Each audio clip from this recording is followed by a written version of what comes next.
A paz, Deus abençoe a todos. Aqui estou eu então mais um dia para fazer o nosso devocional. Hoje estaremos dando continuação à leitura do livro de 1 Coríntios. Ontem terminámos então o 13º capítulo, hoje estaremos iniciando o 14º capítulo. Peço desde já aos demais irmãos que irão estar a ver este devocional para...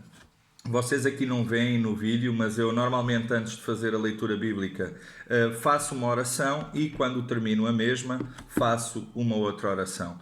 Eu aconselho a vocês todos que meditam sobre a palavra, que leem a Bíblia, a orar principalmente antes da leitura para poderem pedir a Deus entendimento sobre aquilo que irão ler. Então, depois desta explicação, vou iniciar então a leitura de 1 Coríntios no capítulo 14. Segui o amor e procurai com zelo os dons espirituais, mas principalmente o de profetizar. Porque o que fala língua estranha não fala aos homens, senão a Deus. Porque ninguém o entende, e em espírito fala de mistérios. Mas o que profetiza fala aos homens para edificação, exortação e consolação. O que fala língua estranha edifica-se a si mesmo, mas o que profetiza edifica a igreja. E eu quero que todos vós faleis línguas estranhas, mas muito mais que profetizeis, porque o que profetiza é maior do que o que fala línguas estranhas, a não ser que também interprete, para que a igreja receba edificação. E agora, irmãos, se eu for ter convosco falando línguas estranhas, que vos aproveitaria se vos não falasse ou por meio da revelação, ou da ciência, ou da profecia, ou da doutrina? Da mesma sorte, se as coisas inanimadas que fazem som, seja flauta, seja citara, não formarem sons distintos, como se conhecerá o que se toca com a flauta ou com a citara? Porque se a trombeta der sonido incerto, quem se preparará para a batalha? Assim também vós, se com a língua não pronunciardes palavras bem inteligíveis, como se entenderá o que se diz? Porque estareis como que falando ao ar. Há, por exemplo, tanta espécie de vozes no mundo e nenhuma delas é sem significação.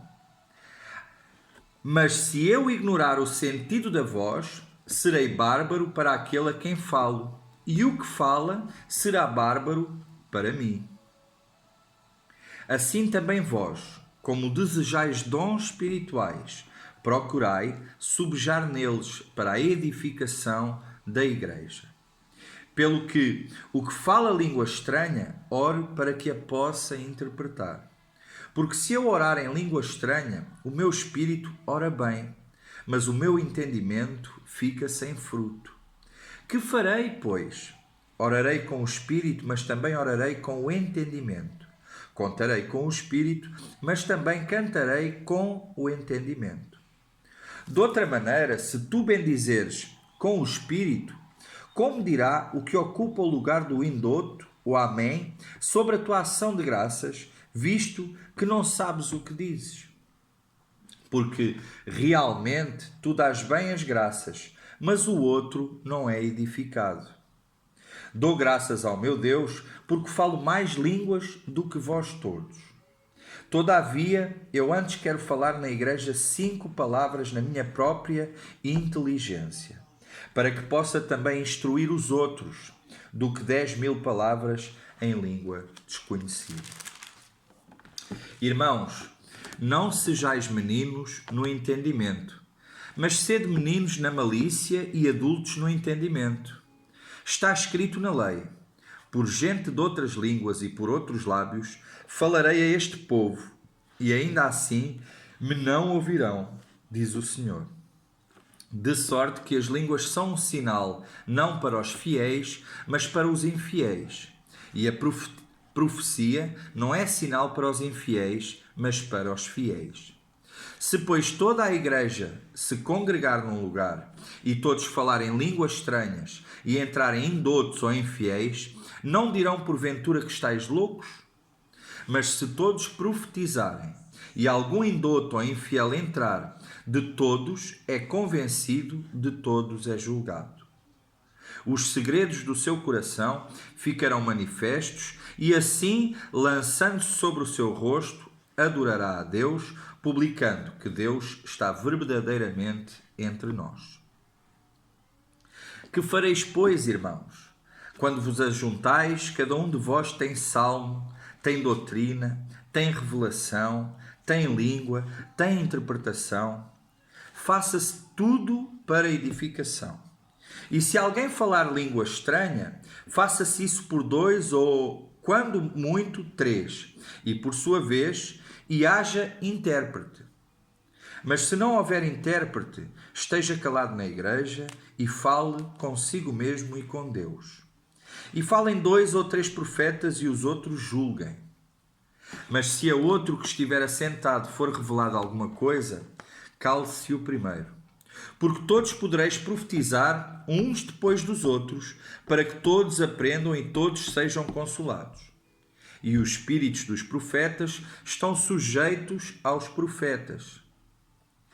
Porque Deus não é Deus de confusão, senão de paz, como em todas as igrejas dos santos. As mulheres estejam caladas nas igrejas, porque lhes não é permitido falar, mas estejam sujeitas, como também ordena a lei. E se querem aprender alguma coisa, interroguem em casa a seus próprios maridos, porque é indecente que as mulheres falem na igreja. Porventura saiu dentre vós a palavra de Deus? Ou veio ela somente para vós? Se há alguém que cuida ser profeta ou espiritual, reconheça que as coisas vos escrevo são mandamentos do Senhor. Mas se alguém ignora isso, que ignore. Portanto, irmãos, procurai com zelo profetizar e não proibais falar línguas, mas faça-se tudo decentemente e com ordem. Amém? Deus abençoe a todos. Esta foi a nossa leitura diária do devocional de 1 Coríntios, capítulo 14. Amanhã, em nome de Jesus, cá estarei dando continuação à leitura bíblica diária. Amém? Deus abençoe a todos e até amanhã. Tchau, tchau.